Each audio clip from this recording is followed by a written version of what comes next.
ദൈവത്തിൻ്റെ പശുക്കുട്ടി. അപ്പോസ്തല പ്രവർത്തികൾ 5:1-11 വരെ.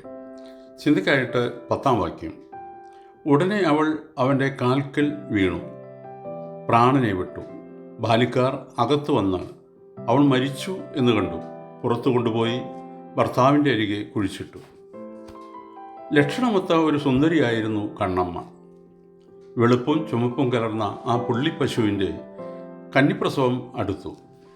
അതിൻ്റെ ഉടമകളായ കർഷക ദമ്പതികൾ അതിനെ നല്ലവണ്ണം പരിപാലിച്ചു. അവരുടെ വാത്സല്യ ഭാജനമായിരുന്നു കണ്ണമ്മ. ഒരു ദിവസം അവൾ പ്രസവിച്ചു. ഓമനത്വം തുളുമ്പുന്ന 2 പശുക്കുട്ടികൾ. കർഷകൻ്റെയും ഭാര്യയുടെയും ആഹ്ലാദം അവർണ്ണനീയമായിരുന്നു. നമുക്ക് ഇതിലൊന്നിനെ പള്ളിക്ക് കൊടുക്കാം. ഇതിൽ ഏതിനെയാണ്, വെളുത്തതിനെയോ ചുമന്നതിനെയോ? ഭാര്യ ചോദിച്ചു. അതിപ്പോൾ നിശ്ചയിക്കണോ? രണ്ടും കണ്ണമ്മയോളം വളരട്ടെ, അപ്പോൾ ഒന്നിനെ വിറ്റ് പണം പള്ളിക്ക് കൊടുക്കാം, കർഷകൻ പറഞ്ഞു. പശുക്കുട്ടികൾ പറമ്പിലുടനീളം ഓടി നടന്നു. ഒരു ദിവസം രാവിലെ പശുക്കൂട്ടിൽ ചെന്ന് നോക്കിയപ്പോൾ വെളുത്ത പശുക്കുട്ടി ചത്തുകിടക്കുന്നതായി ആ കർഷകൻ കണ്ടു.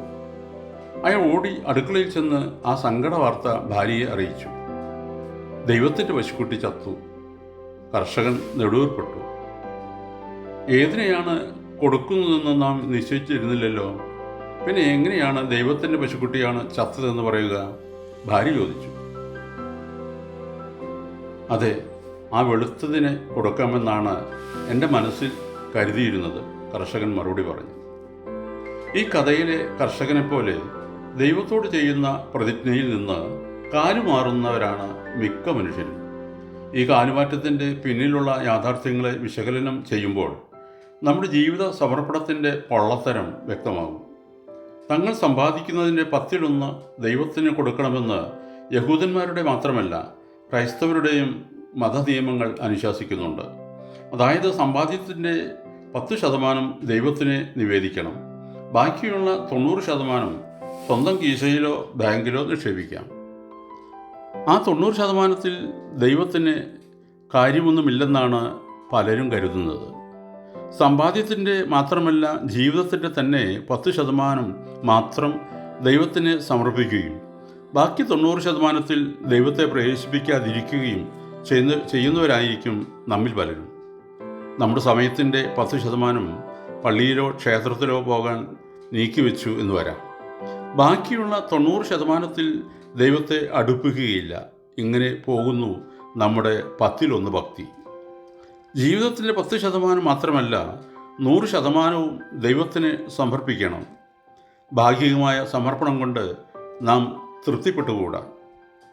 നമ്മുടെ ജീവിതത്തിൻ്റെ എല്ലാ മേഖലകളിലും ദൈവത്തിന് പ്രവേശനം നൽകണം. ബൈബിളിലെ അനന്യാസിൻ്റെയും ഭാര്യയുടെയും സമർപ്പണത്തിൻ്റെ കഥയാണല്ലോ ഇന്നത്തെ വേദവായന ഭാഗം.